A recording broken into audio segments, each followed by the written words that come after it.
My name is Mike Bevilacqua. I'm the Vice President and the COO of the Merrimack Valley Chamber of Commerce. I want to thank you all for joining us for our annual Women in Business Conference. We're very fortunate to have the Congresswoman and a great expert panel who's going to be speaking in just a few minutes. But before that, I just want to do a couple introductions before I turn it over to Joe. I want to start off by thanking our sponsors. Without our sponsors, we couldn't do great events like this today. Another sold-out Merrimack Valley Chamber event. I want to thank our title sponsor, TD Bank. Our associate sponsors, the Lowell 5 Bank and the Merrimack Valley Credit Union. And I want to thank our friend sponsor, Woodard & Curran. So thank you to all of our sponsors for the support today. Just a couple Merrimack Valley Chamber programs I want to mention that are coming up. Next week we have a great networking breakfast at the North Andover Historical Society. Each month the Merrimack Valley Chamber does one networking breakfast, one networking noon lunch, and 2 evening networking mixes, so a whole opportunity to network. And then next Thursday we also have a speed networking event as well in Andover, so we look forward to seeing you at those programs. And the last thing I want to mention before I turn it over to Joe is that our annual Fall Business Expo Health and Wellness Fair is sold out for booths. So if you want to stop by to check out the great vendors who are promoting their products and services, it is free to stop by and check that out. We have the Hispanic Business Solution with Ed Crespo as our morning breakfast program. We have the State Secretary of Workforce Development as a lunch program and a great panel as well. And then we have a free mixer in the evening also. So 4 programs in one day on September 16th. Look forward to seeing all those programs. If you're not following the Chamber on Facebook or Instagram, make sure to do so. Make sure to tag us, share us. We'll make sure to share you back as well. And we just want to say thank you all for being members of the Chamber. If we can ever be of assistance, we're here to help. So with that being said, I just want to say thank you to everyone for being here today. And I'm going to turn it over to Joe, who's the president of the Chamber. Thank you. First of all, I want to say thank you to all of you. But if you're missing Mary Beth, that's because she took the day off. But Mary Beth, who actually runs the Chamber office, is not here, but she had everything to do with getting this program together. So I want to say thank you to Mary Beth. And if you saw the volunteer at the table that left the table as a volunteer, that was my wife. But the Merrimack Valley Chamber of Commerce is the most active, most effective, most relevant business organization in the region. There is no doubt about it. We do over 100 programs a year. So whether it be the Secretary of Energy and Environmental Affairs, the Secretary of Economic Development, whether it be the Lieutenant Governor and the mayors and the managers, whether it be the state senators, the state representatives, the Congress members, as we have today, our Women in Business program, our Young People in Business program, our Energy Assistance program, which received an EPA Award of Merit. It doesn't matter, the 2 trade shows, we're doing a program, as Michael mentioned, on doing business in the Hispanic marketplace. And then at noontime, the Secretary of Labor and Workforce Development. And then coming up is going to be the Public Safety Program. We just confirmed the Sheriff and the District Attorney of the Merrimack Valley, along with the area chiefs of police. And then a very special program, you'll see the flyer. We just did this this morning. We just confirmed the Governor for the annual dinner in November. And then there's a whole host of more programs coming, and we hope you'll take advantage of it. Then one of the fun events we're doing, brand new this year, is the Taste of the Merrimack Valley. And it's going to be the ultimate tasting program. And we are doing something, Congresswoman, that no other tasting has ever done. It's because we're the leader, and we take inspiration from all of you. We have a very active tourist, historic district, cultural program in the Merrimack Valley Chamber of Commerce. We're going to invite several cultural sites, historic sites, touristy sites, to exhibit at the tasting. So while you're enjoying your food, you can learn about the cultural aspects of the Merrimack Valley, the tourist sites, and so on. So that's something that's brand new. It's going to be free to them, and it's going to be a great opportunity. And if you're a restaurant or a food vendor, you know anyone, if you're a member of the Chamber, there is no cost to participate in the Chamber, which I can't believe we're doing this, is actually going to pay the permit fees from the town of Andover.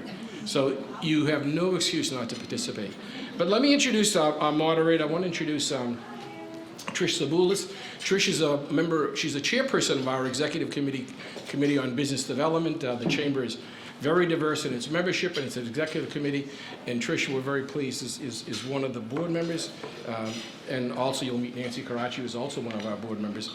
Let me introduce briefly, because it's like a 22-page bio. I'm only kidding. It's great. It shows you the achievement that you've all achieved and continue to make things better for all of us. So Trish Sabula, she's the Vice President of AP Michaud Insurance Agency. She's a member of the, as I mentioned, the Merrimack Valley Chamber of Commerce Executive Committee. She's chairperson of the Business Development Committee. She's also involved with the Massachusetts Association of Insurance Agents. She's also professional Center for Child Development Board of Directors. She's a Lawrence WCA Tribute to Women Award recipient. She's also a Chamber Women in Business Award recipient. She's a host of other awards she's received. She's been very active with the Michael B. Christensen Community and Family Service Support Center, the Greater Lawrence Community Action Council Board of Directors, the Methuen Exchange Club. She's very active with her Leading Page School Playground Accessibility Project. She's past chair of the Kentucky Regional Special Education Advisory. And she is the co-chair of the Merrimack Valley Chamber's Women in Business Program. And she's so actively involved in a number of things. But to me, one of the most important things that she does is she'll work with her family. And if you met her daughter, let me tell you right now, we would have no program, Congresswoman. Her daughter would take over everything. And she takes the inspiration, I think, from Trish. But she has received numerous awards for her leadership and her community commitment. I would like to introduce Trish Sabulis. She's going to become the moderator. I'm going to be sitting back there somewhere and have this fantastic panel. But this is just one example of the leadership in Congress. We want to say thank you. And I say this all the time. This is not the only time we see a member of Congress. We see Congresswoman Trahan here. We talk to her office weekly, it seems like. Sophia is floating somewhere. There's Sophia. We talk to her office weekly. Congresswoman, whenever we need her, she's there for us, helps our companies. And that's very, very important because we know they're always available for the photo ops. Actually, she doesn't come to that many photo ops. I have to tell you that, honestly. But when we need her office, and we need the power of her office and the influence of her office and just simply to find information, I want to say thank you because you've always been over the years and we've worked together for a number of years. And we have such a great panel of speakers, so diverse in terms of what they do. Just shows you the leadership that all of you have aspired to and achieved. So please, without further ado, please welcome Trish Sabulis.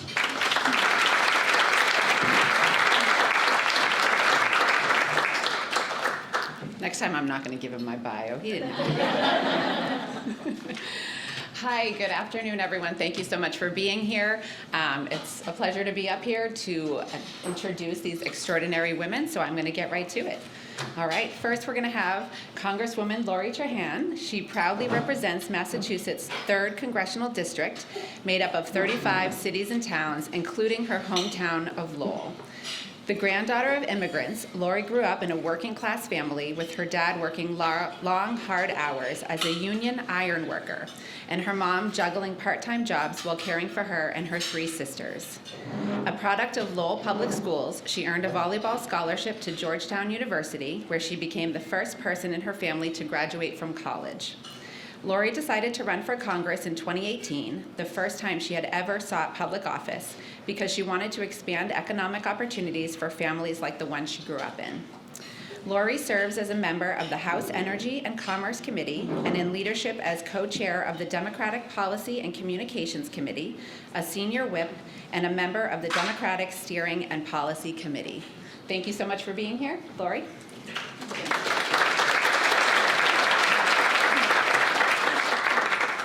Well, good afternoon, everyone. How are you today? Good. I'm doing great. Thank you so much, Tricia, for that. I thought it was going to be more painful. Whenever I see the bio written next to me, I get as sort of impatient as you, and I'm like, oh, you don't have to read all that. But that's women for you, right?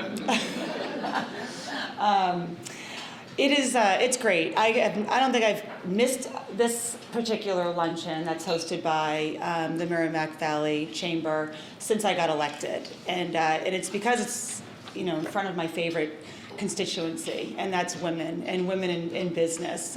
Before I went to Congress, I was a woman in business, and so really feel like I have a shared experience with you all, whether you're an employee or an entrepreneur. What I really focus on when I'm down in Washington is how do we set the conditions for you all to thrive, right? How do we arm you with the ability to create jobs, give you access to capital, give you affordable child care, all the things that you need so that you can create a better life for you and your family. come to this event every year. I'm always incredibly honored to serve on the panel of women that I get to sit with today and every year.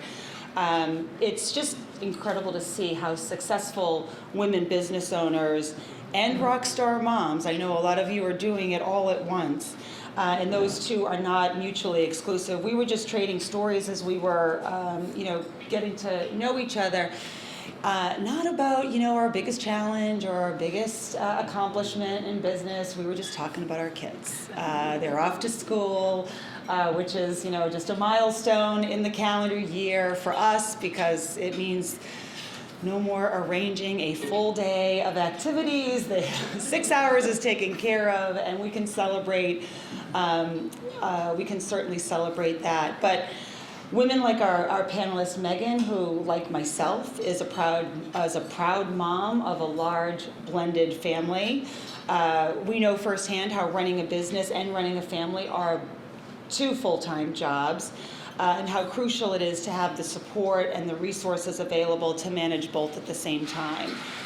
Nancy, who during her time at Pest End was still answering customer service phone calls while she was president, because, and again, just like a woman, she's going to stay so tethered to that customer so that her company continues to grow and differentiate from her competitors. That level of involvement and dedication in the day-to-day business operations is really noble.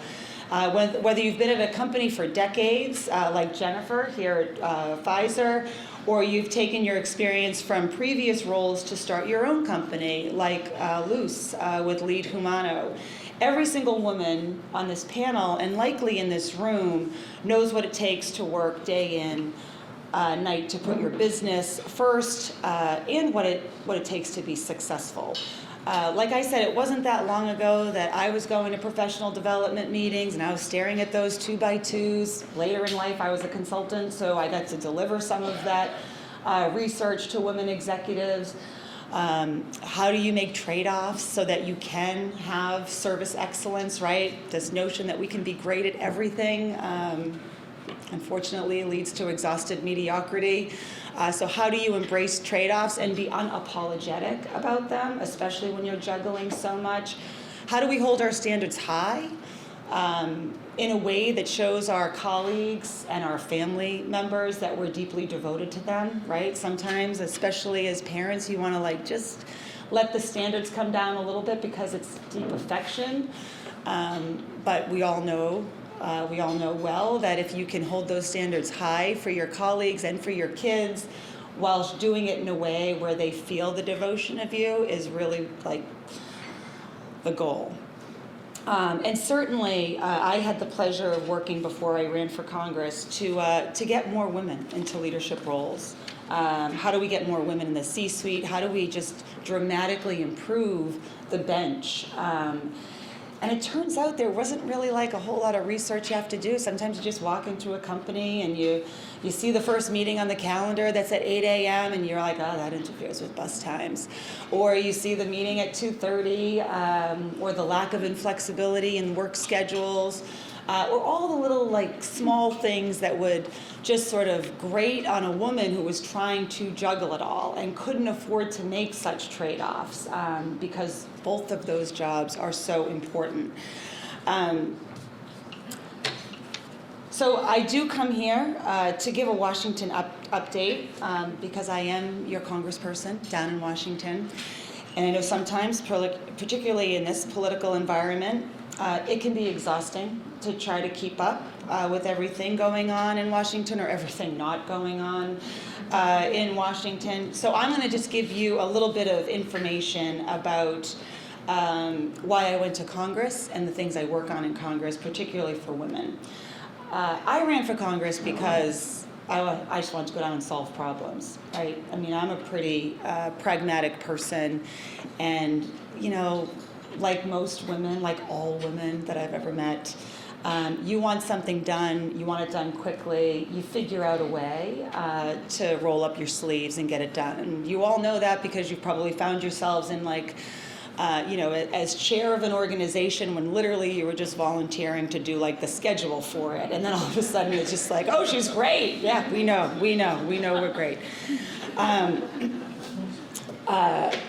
Congress doesn't actually work that way. I wish it did.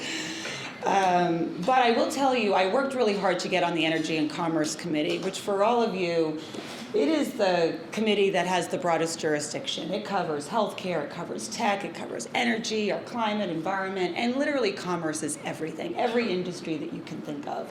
And so when I think of the families back here in Haverhill and Lawrence, Methuen, Lowell, where I grew up, I think of like, how do we set policies so that women can thrive in business, they can thrive at home as good moms, they can have great health outcomes, they can, even in sports. I even get to work on sports because that is sort of on our jurisdiction in our committee.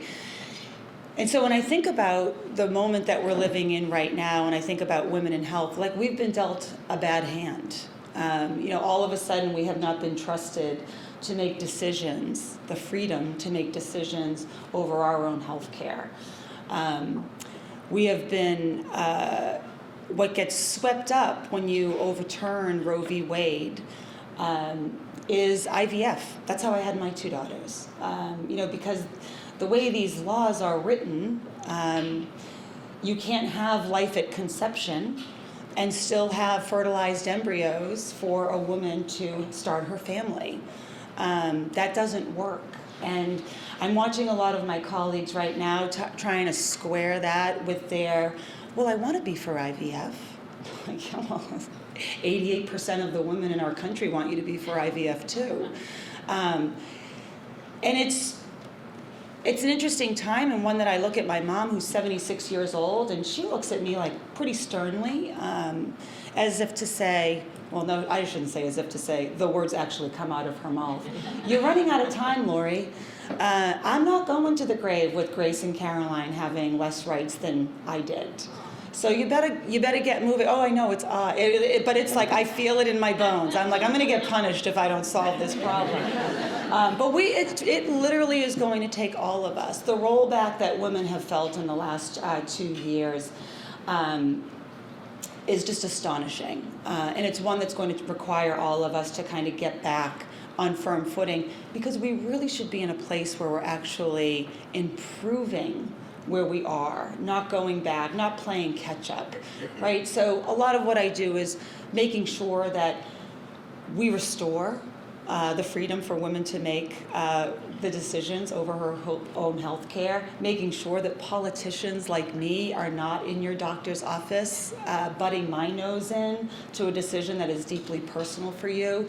We also have to make sure that you can start a family when you want to start your family, how you want to start your family, if you want to start your family, because unlike J.D. Vance, I do not believe that women without children don't have a stake in our country's future. And also, making sure that forever in our country we're going to give families the access that they need for contraception, right? Choosing when and how you start your family is incumbent on us having unfettered access to contraception. And that is also at risk with some of these poorly written Republican bans in other states. But rest assured, even in Massachusetts, where we have the protections that we need, I can tell you from the number of colleagues who co-sponsor legislation on a national ban, on legislation that would ban IVF, we cannot have this chaos. We cannot rely on people to say one thing or do the other. We really do need to make sure that we're holding folks accountable on this topic for our sake and for your daughters and your kids' sake. But healthcare goes well beyond that. We today do not invest as much in NIH research for endometriosis, for example, or menopause. When's the last time you heard a good study on menopause or a good updated treatment that's been inside of 30 years? We haven't, and we have a lot of work to do on energy and commerce. That's what we really do work on that. We also just think about basic things about how to protect your kids, right? Big tech companies, right? They're in your kids' face all day long, right? Keeping them on those devices, targeting information that frankly is harmful. We know from the studies, we know from the whistleblowers that young women especially feel worse about themselves as a result of being on many of these platforms. We want to make sure that our kids go to school safe. We want to make sure that you all have the tools to put good products that are regulated, right? Getting toxins out of our food, being able to afford a healthy diet for your family, all the consumer products that we use day to day that is not regulated. We need to make sure that we are comfortable with the decisions that we have information on. That's a big portfolio of work that I think is going to only increase over time. The other thing that I'll say, and it's hard to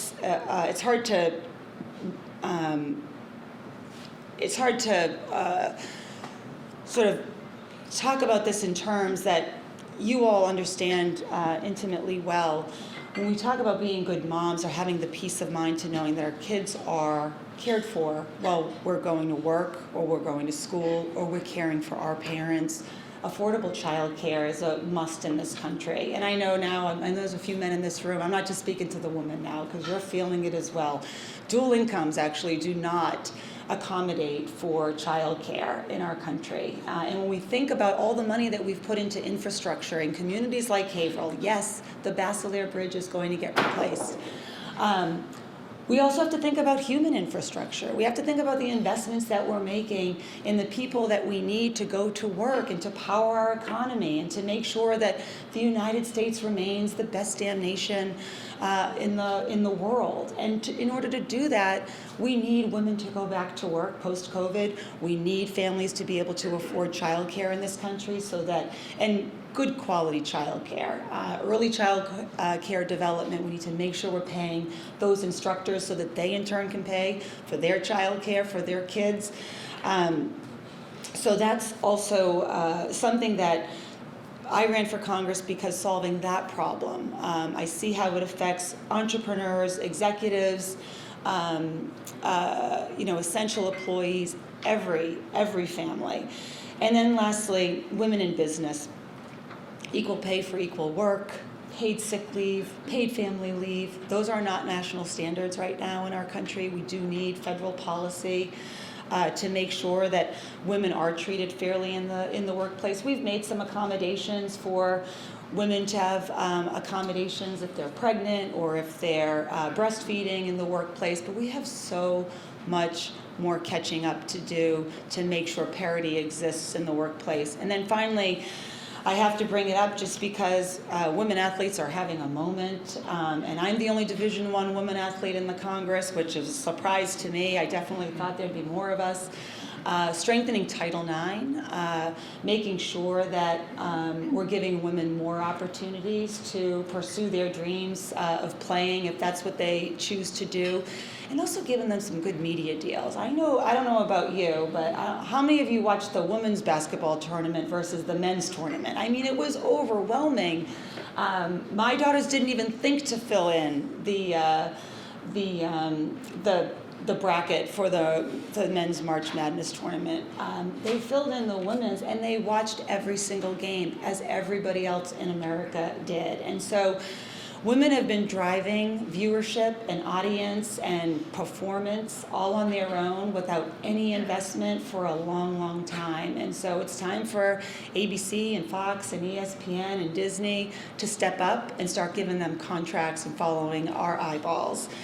Lastly, all the things that I just mentioned, 10 years ago, these weren't even conversations in the halls of Congress. I wasn't even there, but I know it to be true because I was, there 25 years ago as a staffer. But when you elect more women to elected roles, whether it's local, state, or federal, they kind of bring their lived experience to the job.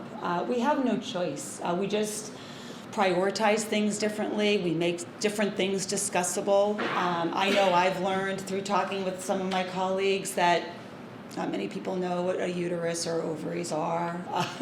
There's been a lot of weird conversations around, this is what happens in my body. I feel like somebody else should have told you this. But as long as we're having the conversation, I'm here for you. It's changed. It's changed. We have many, many more women now walking the halls of Congress. We have a woman governor and lieutenant governor, a woman AG, our Diana DeZoglio as our auditor, and we've got a pipeline of women in our state. And we need to keep supporting those women because I know sometimes you're probably as impatient or more than I am, but I see it changing. And we have to all work together to make up for lost ground, no question, but then also to say we're not stopping until we run through that tape. This is the last thing. Because I went down all the awesome women that are here in Massachusetts and that I get to serve with now in Washington, and I forgot to mention that we're actually able to pass the baton to Kamala Harris to potentially be our first woman president of the United States. But also, I think as we get to know her, she's really talking about creating an economy where people can afford to buy a home, where we actually build 3 million more units and we give $25,000 on the day of closing for a down payment so our young kids can afford to buy a home. And then we get through some of the red tape that municipalities have been putting up from constructing new homes by incenting them and giving them grants to kind of play ball and increase housing. Housing and childcare are the two biggest issues I hear about, and it's great to finally hear a nominee who's prioritizing those programs because they're going to be so impactful, I know, on the Merrimack Valley, but certainly across the Commonwealth. That's really dealing with the high cost of living at a time when more people want to come and live here. So we've got more work to do. I really appreciate you giving me some time to come talk to you today. Really just want to hear from the panel, which is a fantastic, fabulous group of women that I know I'm going to learn from and take notes from so that I can keep being your voice in Washington. Thanks so much.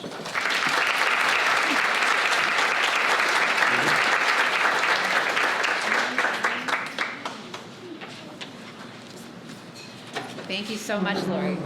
Always great to hear from you. Next, we have Jennifer Sloan. Jennifer is currently the site lead at the Pfizer plant in Andover, Massachusetts. Jen has 30 years of experience in the pharmaceutical industry. She conducted her undergraduate and graduate studies at Tufts University and holds dual Bachelor of Science degrees in biology and chemistry and a Master of Science degree in engineering management. Jen began her career in pharmaceutical research in the field of ophthalmology. In 2001, Jen joined Pfizer in a quality assurance role where she gradually took on increasing levels of responsibility. Jen has met with the FDA and multiple boards of health around the world on topics such as quality by design and Pfizer's COVID-19 vaccine program.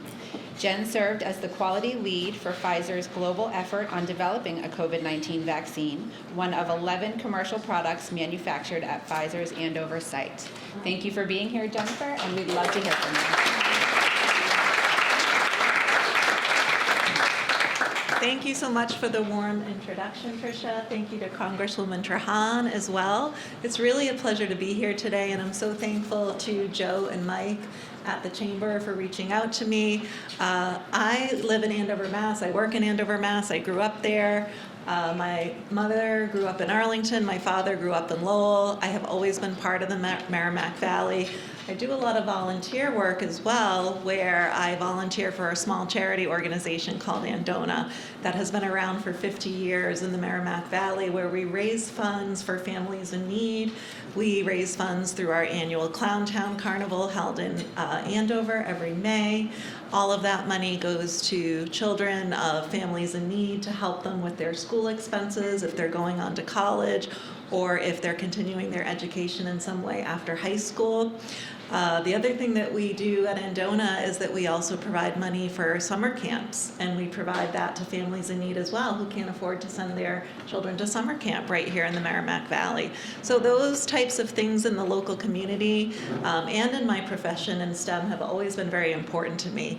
Another thing that's very important to me is just bringing more girls and women into the STEM field in general. I can tell you growing up, I was always one of those math and science people. I always had my nose in a book. When I went to college, I was like, am I going to major in math, biology, chemistry? I loved all of it, right? And so I ended up double majoring in biology and chemistry. Again, locally, went to school at Tufts University in Medford, and then continued there to get my master's in engineering degree later. And throughout all of that time growing up here, I never felt like I hit a ceiling at all. And then when I started in the workplace, still I probably not that many women where I was working in my early days, and various pharmaceutical companies. But I will share an interesting story for you at that time where it kind of hit me like, it is a little bit unusual. I keep finding myself in meetings surrounded by men, right, and being the only woman at the table. And I remember when I first started my career in quality and at another company long ago, and I was in a meeting and something had gone wrong. And here I am again, finding myself in a room full of men. And being in quality, we ask a lot of questions. We want to know exactly what happened, how did it happen, is there impact to the product that we're manufacturing, things like that. And I wasn't getting a lot of answers to my questions. And then finally, somebody said, well, let me just explain it to you like I would explain it to my wife. Pretend this piece of equipment is your washing machine, and it has, that agitator shaft in the middle. And I thought, okay, all right. So that was about 30 years ago, and I'm really proud to say that since that time, we have come such a long, long way. So as the Andover site leader, I am the first female to be in that position. My right-hand person is also a woman, the site quality leader at the Andover site, and the head of research and development at the Andover site is also a woman. So far, please.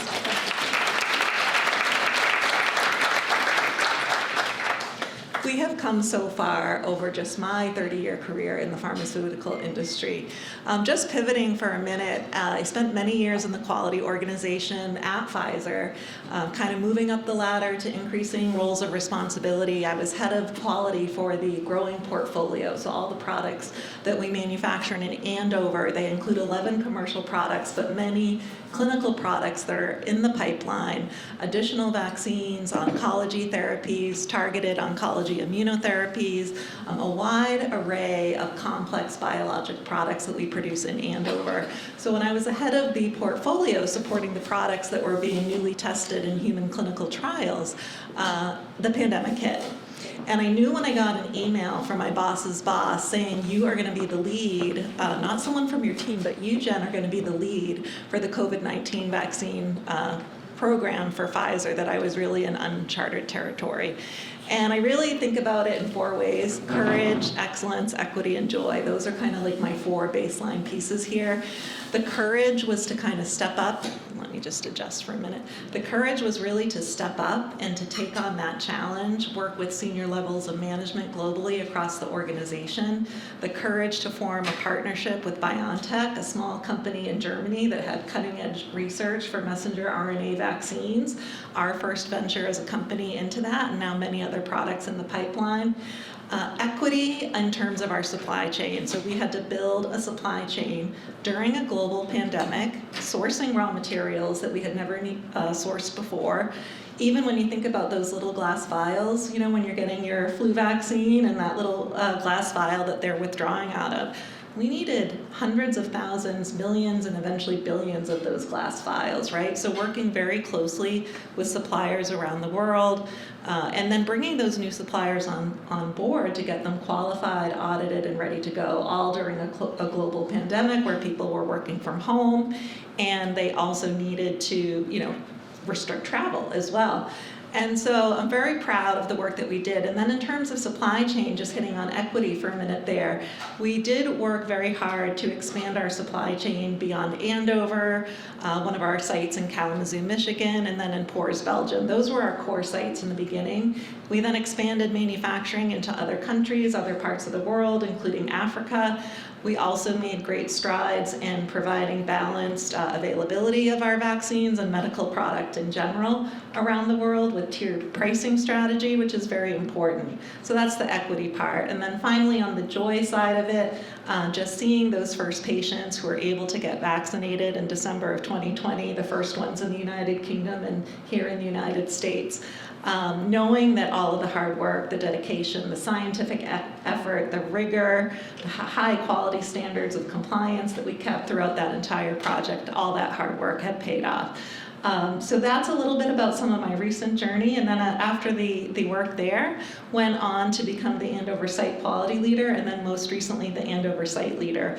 We have a lot of programs that we're putting forward at the Andover site to bring girls and women into STEM programs. We work really closely with the Massachusetts Bioed apprenticeship program. We have young women. I'll tell you a story quickly from one of the young women, Grace, who works for us now.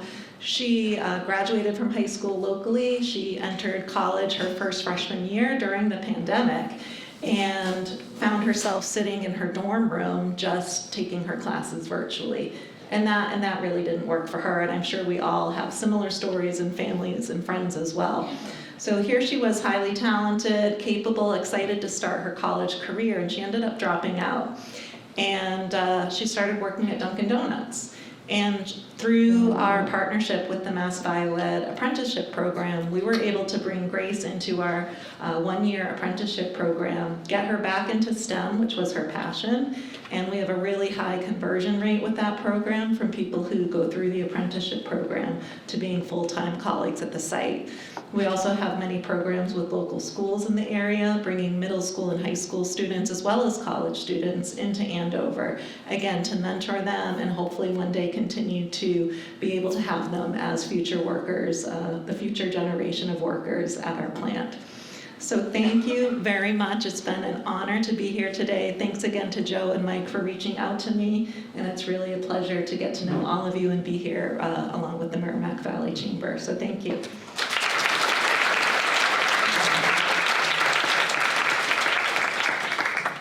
Thank you so much, Jennifer. Next, we have Nancy Karachi, former owner and past president of Pest End. Nancy was born and raised here in Lawrence. She's been with her husband for almost 40 years, and she has a daughter, Amanda, and a son, Adam. She's also the proud grandmother of 5 children. She's been a Merrimack Valley Chamber of Commerce member for almost 40 years, and she sits on the board of directors. Quite a few years. We've been on it together for a very long time. All of her jobs have been in the service field, with the longest being a co-owner with her husband in the pest control industries for 35 years. Nancy, thank you so much for being here.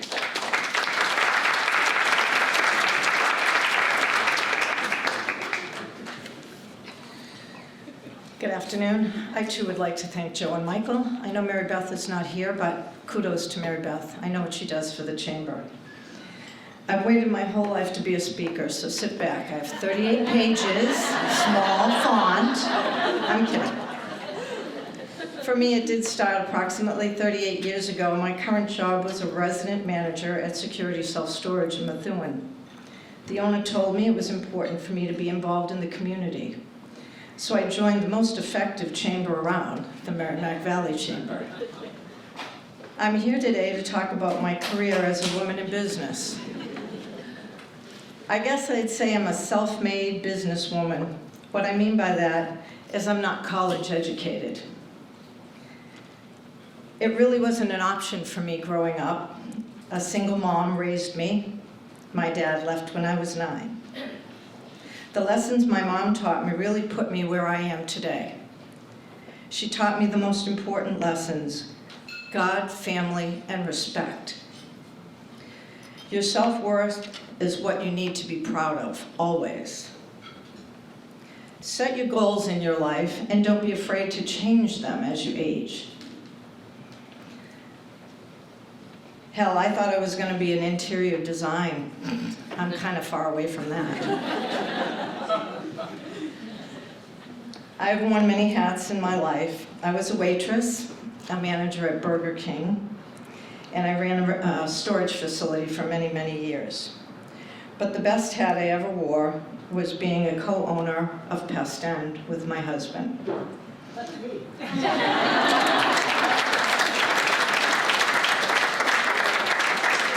Since I'm doing that part of it, I'd like to introduce my children, Amanda Forrestal, Adam Karachi.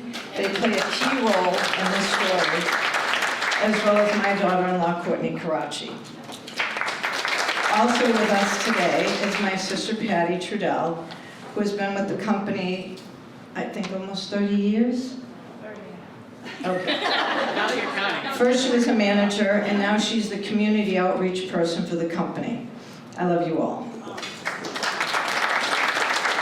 We knew very little about pest control or even running a business. Things were different back then. They were difficult, but they weren't impossible. Hard, committed work is what made it happen for us. We both wanted a future for our children, not knowing even if they wanted to be involved in the business. Being a woman in the pest control industry was not a common thing back then. I honestly did get a call once, and a gentleman said to me, "Is there a man I can speak to?" Let's just say it's good he couldn't see my expression. My husband and I jumped in both feet and we gave it our all, and yep, there were days I didn't want to go home and have dinner with him. But I did, and I finished my meal. I only had one rule as a businesswoman: don't call me the bug lady. Being involved in the community is so important. It can lift you up when you feel defeated at work. So my final task in the work field has been completed. I am proud to say my children acquired the business almost 4 years now, and I am enormously proud of them. They have grown the company beyond my wildest dreams. When I speak of my children, I also include my daughter-in-law, who's been involved as long as they have. They all started at the lowest level of the business and honestly worked their way up. I remember my daughter putting stamps on envelopes, and my son couldn't wait to get home to drown the squirrels.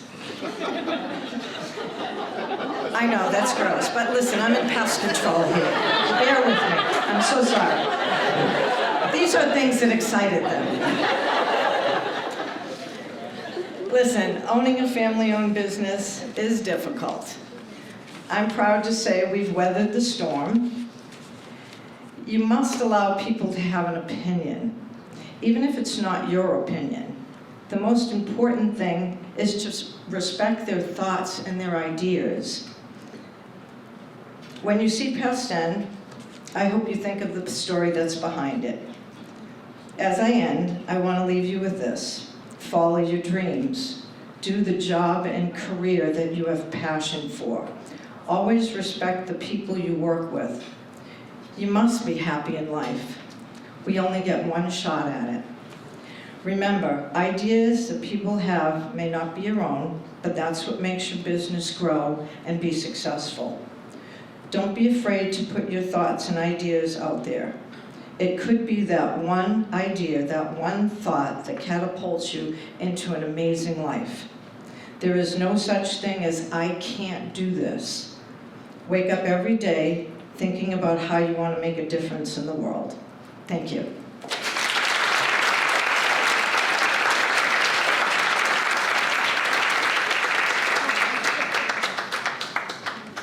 Thank you, Nancy. Great advice. I will keep that with me as I continue my journey. I'm sure most of you will as well.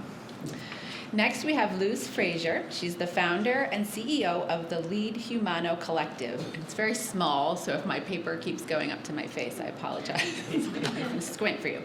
Luz Frazier is a dynamic leader in leadership development and executive coaching, renowned for her ability to optimize employee performance and transform workplace culture.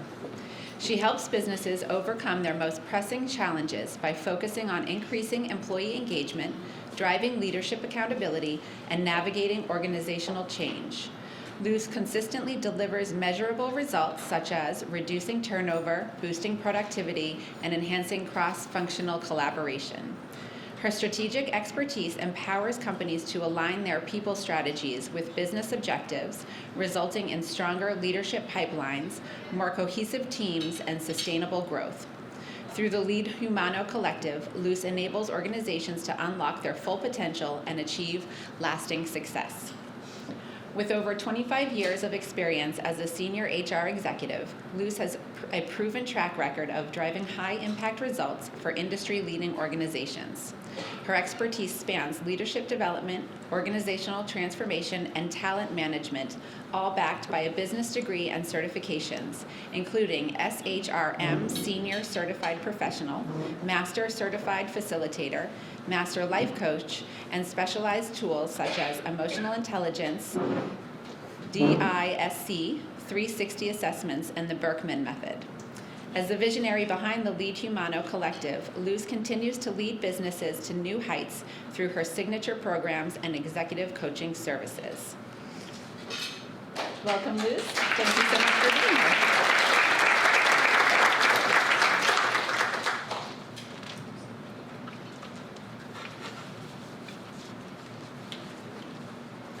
Hello, hello, everybody. How are you all feeling?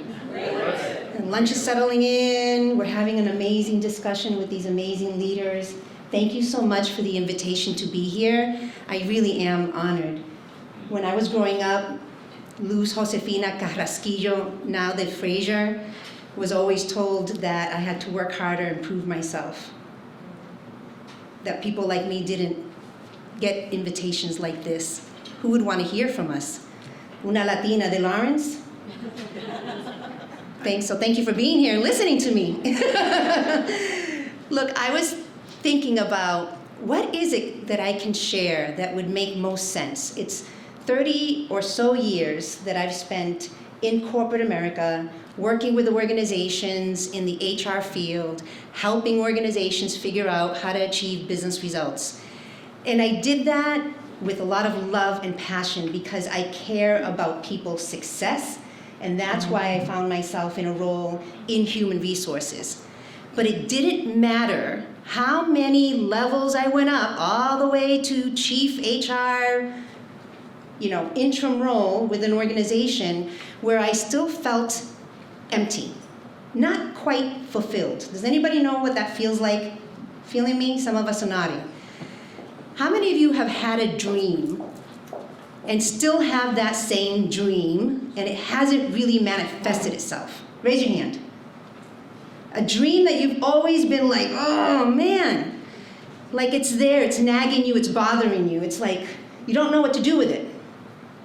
I had that dream for the 30-something years that I spent in corporations, trying to figure out how I live my dream through another entity, through a corporation that would tell me a lot of times, you're good enough to do the work, but you're not good enough to lead it all the way because, we have stakeholders, you got to get through the board, we're not sure if they would really like your background is not rich enough, but we'll give you a lot of money.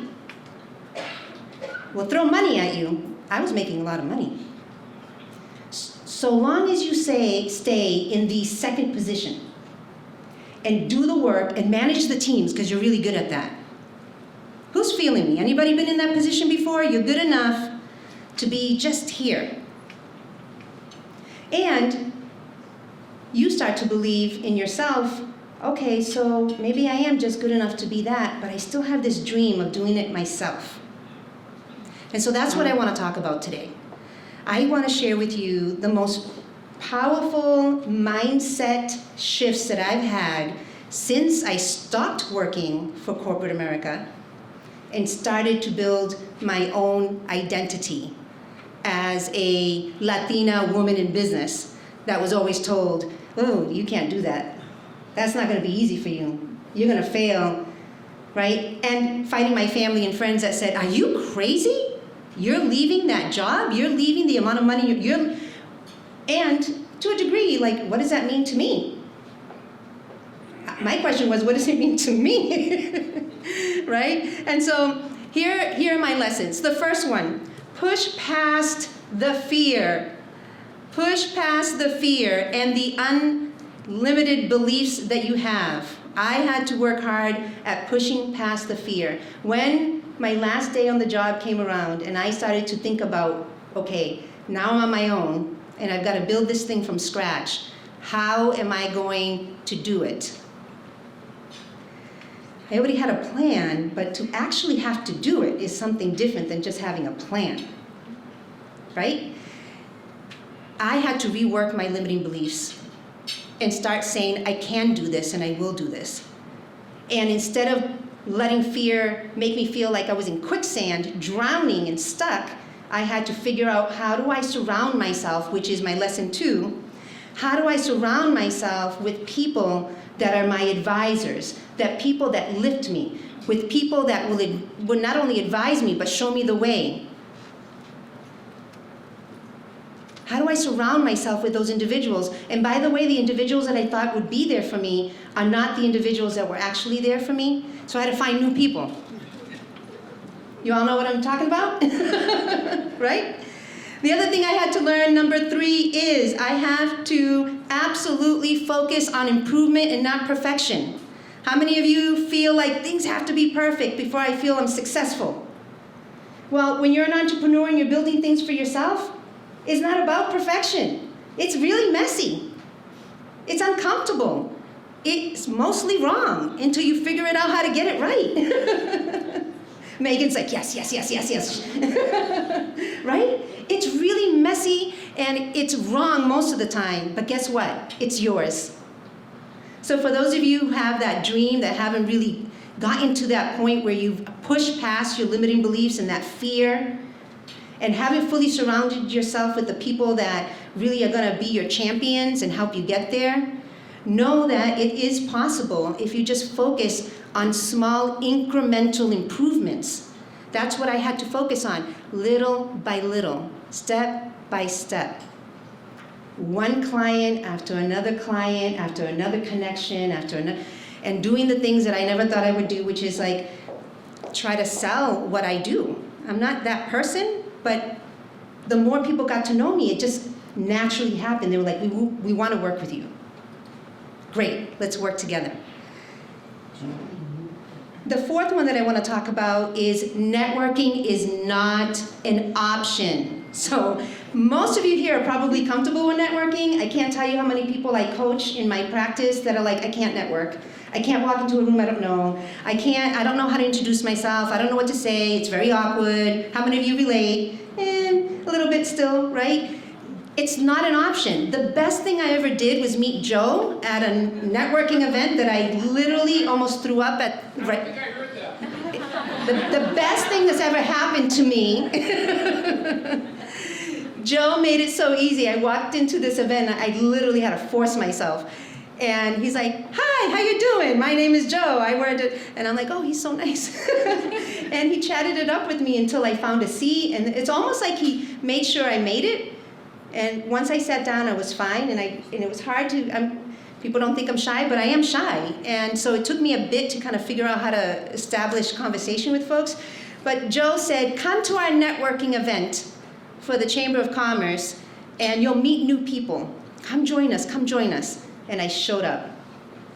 And I've been showing up ever since. It's been the best decision I made because through networking, I've actually had connections through this platform, through the Merrimack Valley Chamber of Commerce, that have become clients of mine. And because of that, I've been able to survive not just 1 year, but 2 years. September 1st was 2 years that the Little Mountain Collective has been established and running, and I'm still going, and I'm gonna keep going, no matter what, it's just gonna keep happening. Right, it's just gonna keep happening. I didn't even believe that it would, but the more I do, the more I believe, and that's the other piece, is you really have to believe in yourself, and you really have to believe in your work, and find the people that believe with you, so that you can get to achieving your goal, your dream. It is possible. It just takes time and patience. It is possible. Anything is possible that you want to accomplish. The last thing I would say is it's important to give back. It's important to give back. I learned a major lesson in that when I was working and making all this money and all this and that, the other thing, I was good at giving back. I wasn't great at giving back. I was so focused on just kind of taking care of my family and making sure that that was set, and I would give, but not the way that I do today. Giving back when I had the least amount of financial resources was the most inspiring and the most rewarding experience I've had yet during my entire journey. So I am very happy as a vice chair to the Psychological Center. I'm on the board. I do everything I can, not only to give back to the Psychological Center, but also to other parts of our community, particularly in Lawrence, which is where I was born and raised. So when I do my community events, like the Women's Equality Breakfast, or I do International Women's Day, or other things like that, a portion of that is always donated back. And in between, I do everything I can with what I have to give back. And I think that that's just a rule of life. When you give with genuine sincerity, somehow resources just come back to you, right? So those have been my lessons. And so I'm wondering if you'll repeat with me some things that I had learned. So here we go. In closing, when I push past the fear and your limiting beliefs, and I want you to say, I can and I will, right? Push, I can and I will. Okay, focus on improvements and not perfection. I can and I will, right? Focus on those incremental steps forward. Networking is not an option. I've got to do it. It's good for me. I can and I will. Prioritize the priorities that you have, right? Do it with intention. I can and I will. And lastly, give, because when you give, you always receive back, and it's the most rewarding experience no matter what. I can and I will. Thank you for having me today.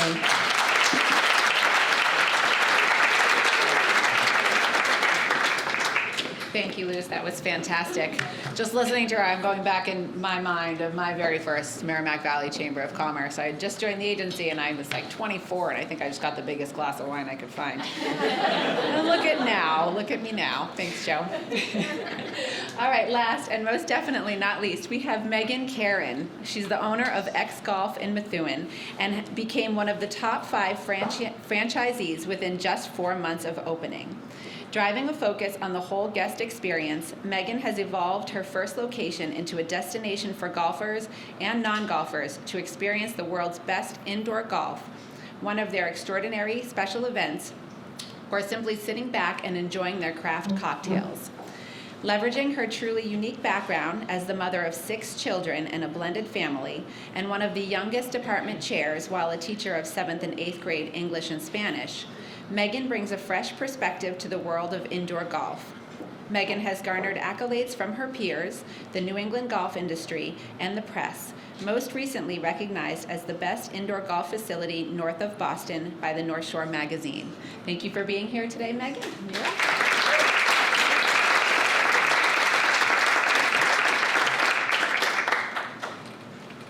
Thank you. Much like everyone that is here, I want to say thank you to the Chamber and Joe and Michael. And I too, as Liz was referencing, was really terrified when I first walked into my first networking event. Having been a teacher, there wasn't really a lot of opportunity for that in my past career. And so it took a lot of bravery and a lot of, prodding for people to bring me into this circle, and I couldn't be more grateful for that, so thank you. I am thrilled to be here today, and I feel like a resounding thing that I keep hearing, I was born and raised in Lowell as well, so I feel like sometimes, I never even thought I would be on a golf course unless I was working there, and to work there, I didn't even know how I would get there. So it's really inspiring to hear that that's sort of the journey that so many of the other women here have come to find themselves here today. I started golfing during COVID, which so many people did, and At the end of the season, I had worked so hard just to learn the rules and where to drive the cart and how to conduct myself. And then I thought, well, what the heck now? It's winter, what are we going to do? So my husband, John, who's here today and one of my biggest supporters, he and I found this little indoor golf facility in Burlington, and we would go there, and I kept saying, oh, I wish this was closer to home because this is so fun. And he said, well, then you should think about opening one. And I thought, well, that's crazy because I wouldn't know how the heck to do that or what to do. So being part of a franchise is very unique because there is a playbook, and being part of a new franchise is really exciting because they give you a lot of autonomy. And that autonomy can be scary at times, but we've also been able to create an environment that in a very heavily male-dominated world, I think the women's touch shows if you've ever been in the space. So I welcome you all to come check us out, obviously.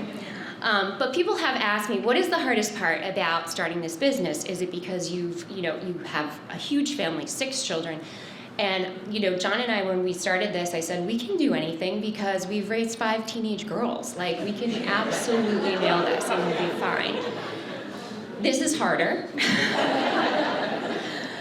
And I've learned hard lessons along the way. And, just like everybody here has said, leaning on the people around you and building a great team is really the key for success. So when people say, what's the hardest part? Is it staffing? Is it learning, how to fund this and all of the components that come with running a business?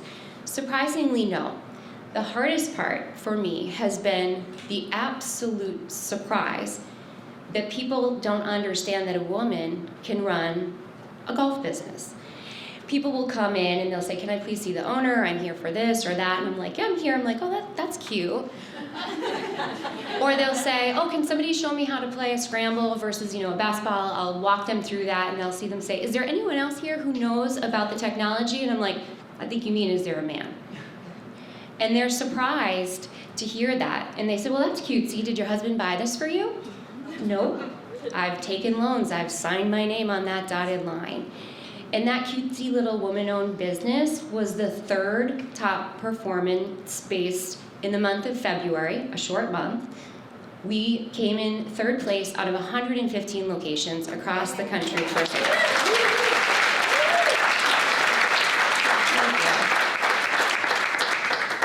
Then, as mentioned, thank you for recognizing our award for the Best of North Shore. That was a reader's choice. That means the absolute most to us. That means that our team is doing the job that we set out to do, where everyone is leaving having a really good time. The most important part of this business to me has been about inclusivity and accessibility. We want everyone to feel welcome in our space. If you've picked up a golf club or not, you are welcome. We have golf pros on staff.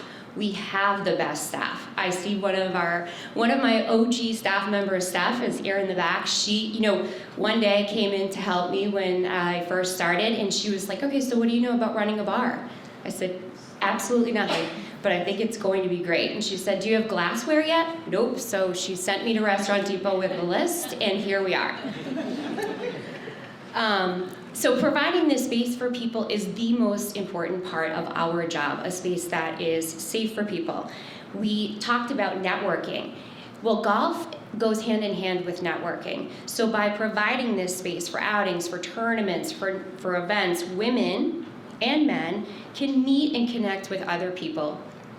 We have to just keep pushing this message that overcoming barriers and stereotypes can increase the inclusivity in golf and in business.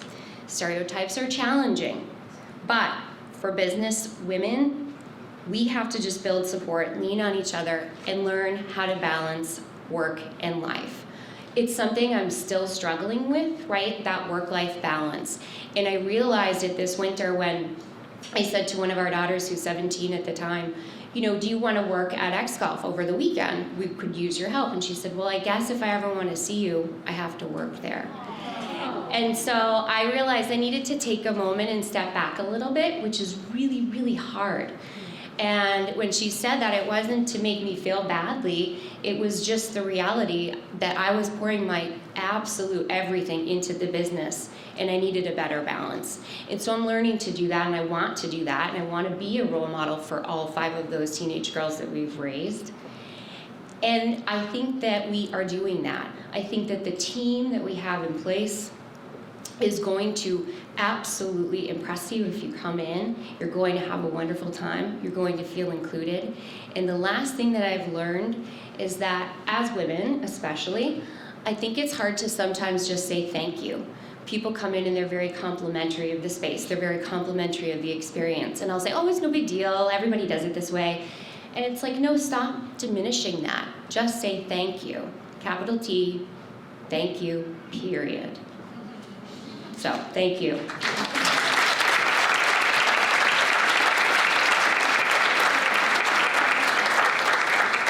Thank you so much, Megan. I just want to take a minute and just say thank you all for being here so much. You're all extraordinary, and it was wonderful to hear your stories today. So if we can just give them a nice big round of applause. Now I'll leave it to Joe.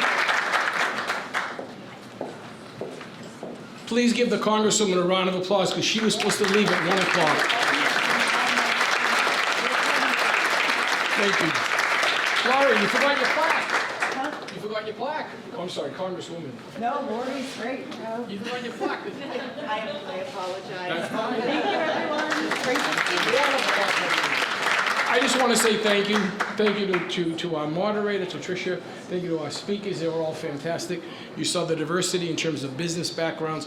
And what the Merrimack Valley Chamber's Women in Business program really does, and we learned this from Tricia and from all our members, is the fact it provides a mentoring opportunity, it provides an incentive, it provides encouragement. We do free business counseling at the Chamber, whether it be in English or Spanish, and Wilder. Raise your hand. Wilder Azari is one of our counselors. So if you have any questions about expanding a business, starting a business, growing a business, if you know someone that wants to start a business, please refer them to the Chamber. It's free business counseling. And then this networking that you've all spoken about happens all the time, whether it be 8 to 9 in the morning, whether it be 12 noon luncheon programs, whether it be 5 to 7 in the evening, whether it be trade shows, whether it doesn't matter. You look at the Chamber website, you'll see there's an opportunity for you to network with one another because no one can do it alone. And we're so proud of the women members of our Chamber of Commerce because I want to tell you this honestly. I am absolutely amazed how much I don't know when I meet with a woman business executive and she tells me about her business. And I thought I knew about the company, but it's amazing the details. And I understand now. I understood this about a decade ago because when I first started at the Chamber's Women in Business program, do you know what it was? When I first started, the first week I was told about it, it was makeup and beauty. And I said, I don't think that's what we're going to do. So we killed the program and we began anew by talking to people about what they needed, what were the issues, and what was the time. And we first thought morning, but we were told you have problems with kids and family getting off to school and whatever. So we made it noontime. And then we said, what do they need? And we know you needed real information from others who've done this, who could inspire you to expand your ideas and to give you that mentoring. And that's what this Merrimack Valley Chamber's Women in Business Series is about, co-chaired by Trish Sabulis. Our other co-chair, Dana DeFranco, has a 1-year-old who is running now and is worn her out today, and so she apologizes for not being here. And our chairman, Mike Sullivan, is at a business meeting. He apologizes for not being here.